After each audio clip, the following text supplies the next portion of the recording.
యువతకి ఉపాధి అవకాశాలు కల్పిస్తూ ఆర్థిక స్వావలంబన చేకూర్చాలనే ఆలోచనతో కూటమి ప్రభుత్వం ముందడుగు వేస్తోందని ఎమ్మెల్యే నల్లమిల్లి రామకృష్ణారెడ్డి అన్నారు.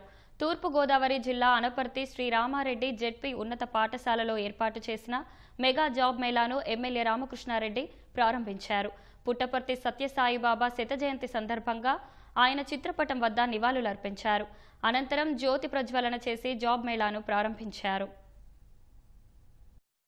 ఈరోజు సత్యసాయిబాబా శత జయంతి వేడుకల్ని రాష్ట్ర ప్రభుత్వ ఆధ్వర్యంలో ఘనంగా నిర్వహించడం జరుగుతోంది. ఆధ్యాత్మికతని, మానవతని మేళవించి ప్రపంచానికి చాటి చెప్పిన మహానుభావుడు శ్రీ సత్యసాయిబాబా. ముఖ్యంగా దాదాపు 35 కంపెనీలు ఇక్కడ ఈ రోజు ఈ మెగా జాబ్ మేళాలో పార్టిసిపేట్ చేయడం జరుగుతోంది.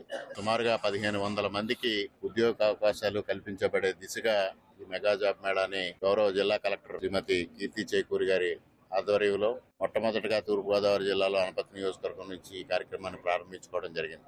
మరి గత వారం రోజులుగా వికాస ఆధ్వర్యంలో పెద్ద ఎత్తున ప్రచారం చేశారు. పెద్ద ఎత్తున నిరుద్యోగ యువత కూడా ఈ రోజు హాజరు కావడం జరిగింది. ఎవరికైతే అర్హతలు ఉన్నాయో వారందరికీ పారదర్శకంగా ఈ నియామక ప్రక్రియ చేపట్టడం జరుగుతోంది.